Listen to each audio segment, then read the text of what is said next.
Houston, we have a problem. Those are 5 of the most famous words in American aviator history.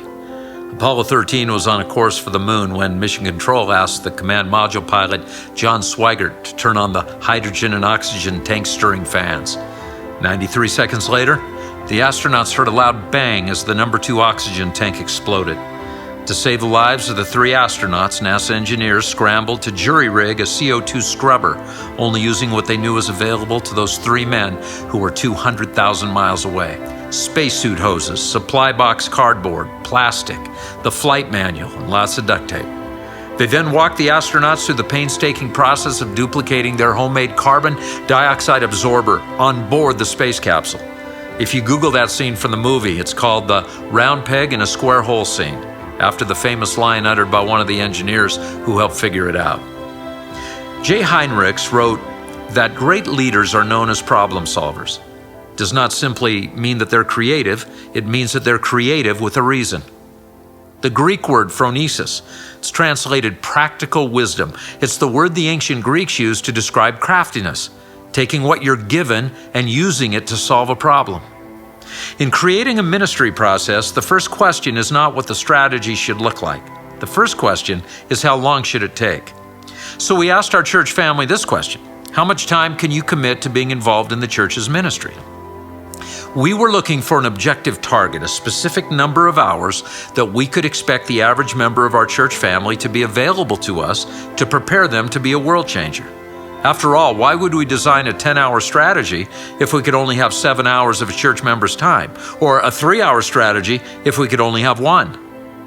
The number that seemed to resonate with most of the church family was 5. Those 5 hours per week would not include their personal devotional time, nor the time they committed to actually engage their oikos. It only included what we would invite them to participate in as part of our church family, for the sake of preparing them for their personal mission. We surveyed the congregation, we conducted personal interviews, we discussed it in our small groups, and it seemed pretty clear. 5 hours is all we're going to get. That's what our church family dumped on our table. And then our pastor engineers had the responsibility to take what we had available to us and solve the problem with it. How can we prepare our church family to become very good at reaching their 8 to 15 and do it in 5 hours a week? But before we go any further, let me comment on that 20-60-20 principle, because we all have approximately 20% of our church family who are already giving us far more than 5 hours. We also have approximately 20% who aren't going to give us more than a worship service. But this is the problem. Most pastors design their ministry systems with the 20% who are hyper committed in mind. But the 5 hours, or whatever number you discover is true for your church, is a pretty hard and fast reality for the 60% in the middle who frame the target audience for this call to commitment. Every leader knows that the time an individual or family can afford to spend at church is limited. But now we knew the actual amount of time they had to give. And once we had that target number, we were on our way. Now we could figure out the most efficient way to spend those 5 hours. So we asked, what priority elements could we focus on that would best accomplish our purpose statement in 5 hours a week?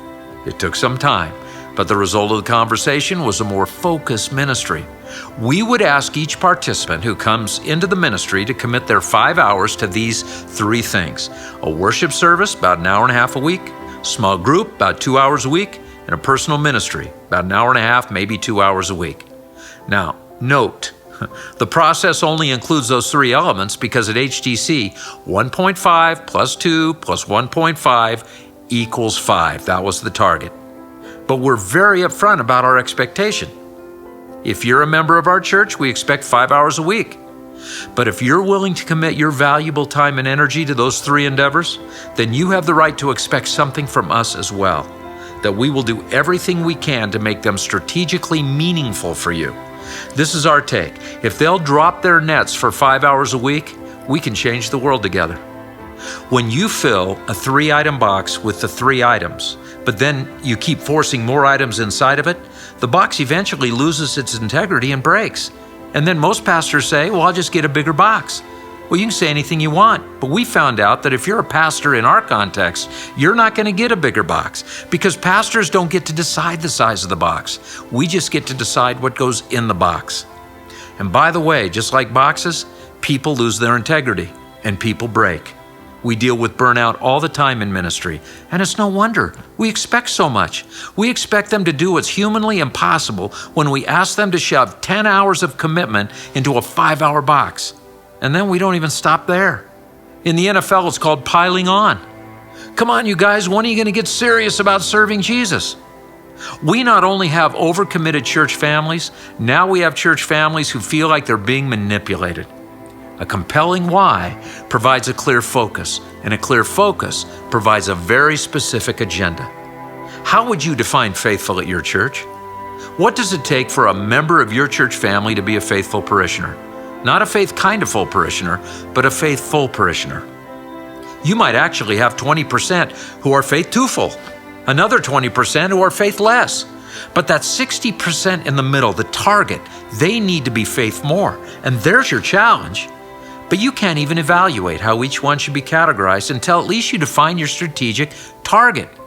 In most situations, meaningful committee is generally an oxymoron. But my point is a simple one. The target I paint, that's the target.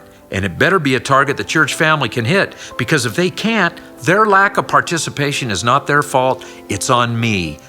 It's my fault.